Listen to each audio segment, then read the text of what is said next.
Hah? Jadi karyawan Google itu cuma iseng ya? Hai, aku Fasyalo Ruth Angwina, biasa dipanggil Angwina dari Institut Teknologi dan Bisnis Kristen Bukit Pengharapan, dari Fakultas Teknologi Informasi dan Komunikasi, Program Studi Pariwisata di semester 4. Kali ini aku mau jawab beberapa pertanyaan dari Google. Yang pertama mengenai minat dan alasan. Jadi teknologi atau budaya Google apa sih yang aku suka? Nah, setelah aku kenalan dengan Google lebih dalam lagi, dan sebagai mahasiswa pariwisata, tentunya aku nggak cuma mengagumi Google Maps, Google Lens, atau Google Translate yang bisa membantu kita dalam perjalanan pariwisata, tapi aku juga mengagumi Gemini AI di era AI agent, di mana mereka itu bisa bikin itinerary, bahkan membantu kita untuk booking sebuah perjalanan. Yang kedua ada navigasi 3D atau immersive view. Jadi kita itu bisa lihat salah satu destinasi secara real time, suasananya di sana itu seperti apa sih sebelum kita pergi ke sana. Nah, yang kedua adalah budaya dari Google, yaitu budaya 20% time. Nah, jadi Google itu punya kebijakan untuk karyawannya, satu hari dalam satu minggu mereka itu bebas mengerjakan proyek apa yang mereka suka. Kalau teman-teman tahu, Gmail dan Google News itu salah satu produk isengnya dari 20% time ini. Nah, yang kedua ada moonshot thinking. Jadi Google itu mendorong karyawannya untuk berpikir 10 kali lebih baik, 10 kali lipat lebih baik.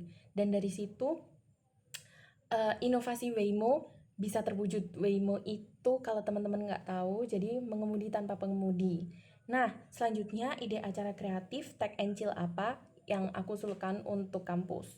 Jadi aku mengusulkan adanya pameran, di mana pameran itu terdiri dari beberapa booth, dan boothnya itu kayak ajang kreativitas gitu, ajang kreativitas di mana mereka itu berlomba-lomba untuk menjadi kreatif, di mana kreatifnya mereka itu dibantu dengan adanya Google. Dan di setiap booth pastinya saya berharap ada alat peraganya, di mana pengunjung-pengunjungnya itu bisa langsung terlibat dalam pembuatannya itu. Jadi pengunjungnya itu tahu gimana ini tercipta dengan adanya bantuan Google.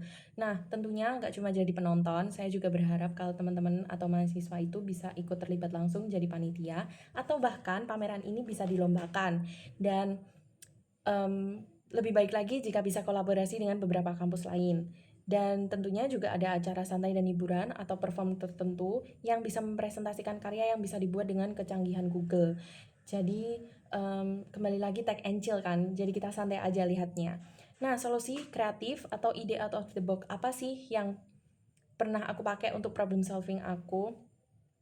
Jadi aku pernah disuruh untuk membuat sebuah event dalam mata kuliah entrepreneurship di salah satu mata kuliah aku di kampus di semester 1, yaitu membuat event. Waktu itu bingung banget karena kampus aku kan terletak di Gunung Lawu, jadi sangat bisa dibilang sangat susah untuk menjangkau orang-orang. Nah, cara aku berkeliling di sekitar kampus aku melihat peluang yang ada dan aku melihat masyarakat yang ada, kira-kira aku bisa melibatkan apa ya? Bisa melibatkan mereka dalam event aku itu gimana ya? Nah, dan akhirnya aku bisa menemukan salah satu adat mereka, yaitu adat bersih desa Dukutan di Desa Nglurah, dan waktu itu aku mengadakan event yang bersamaan dengan Dukutan itu, event budaya dan lokal, seperti itulah. Nah, target dan dampak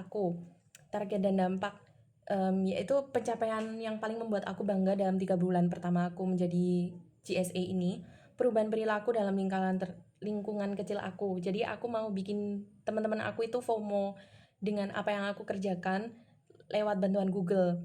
Dan dampak untuk kampus dan masyarakat luas, aku percaya dengan lingkungan kecil pertama yang aku buat itu, mereka bisa nge-influence teman-teman lainnya lagi untuk bisa ikut mempergunakan kecanggihan Google ini. Jadi nggak cuma chatbot aja, mereka bisa bikin hal-hal yang mungkin sebelumnya mereka nggak tahu, jadi tahu gitu.